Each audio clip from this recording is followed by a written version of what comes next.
First thing is this amazing structure that we're standing in. It's spectacular.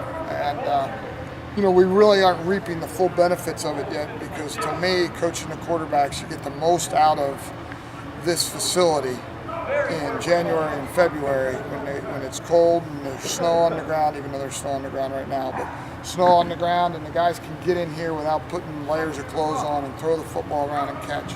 And so we kind of missed that, but it's awesome to have it right now on a day like today where we can come in here and get a lot of work done like it's middle of June.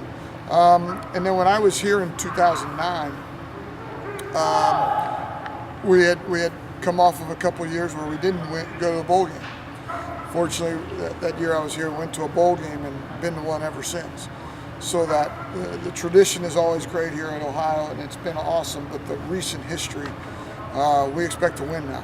And we were still kind of figuring things out in 2009, but you can feel that, that the players expect to go out and have success. But I didn't want to come in predetermining anything because fortunately we've got 15 practices this spring, and then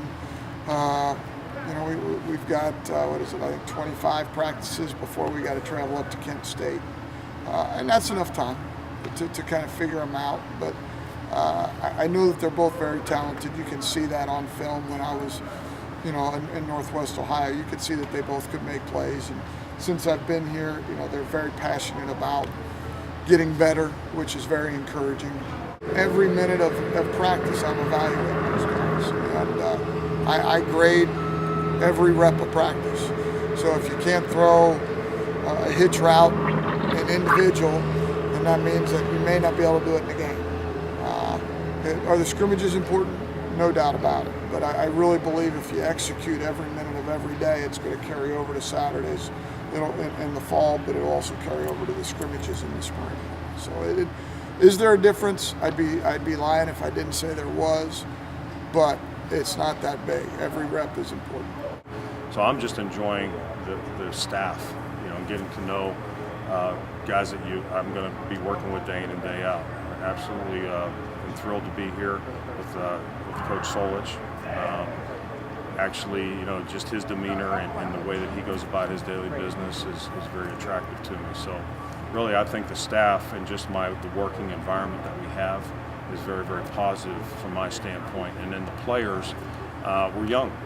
We're making mistakes, but there's energy. There's guys that are wanting to learn and get better.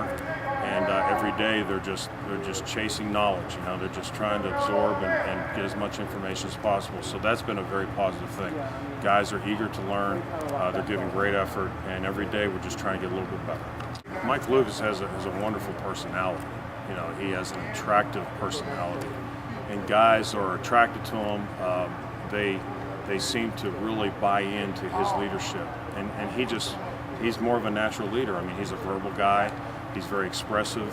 He's very energetic, and so he's a natural in terms of being a leader. Now you hit on he needs to be positive. That's the key, and I want him to be positive. But he's done a great job.